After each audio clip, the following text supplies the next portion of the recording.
যে কোনো সময় আমাদের মৃত্যুর ডাক চলে আসতে পারে।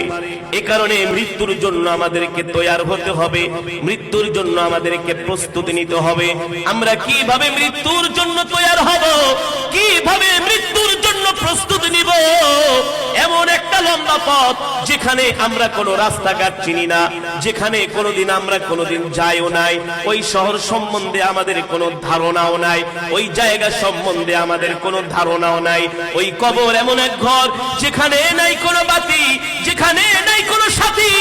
এই কারণেই তো আল্লাহর নবীর সাহাবী আমিরুল মুমিনিন খলিফাতুল মুসলিমিন হযরত ওমরে আযম ওমর ফারুক রাদিয়াল্লাহু তাআলা আনহু যখন রাস্তা দিয়ে হেঁটে যেতেন, কোন মানুষ যদি কবর খনন করত, হযরত ওমর ওই কবরের মধ্যে যায় শুয়ে পড়তেন আর আর্তনাদ করতেন, বিলাল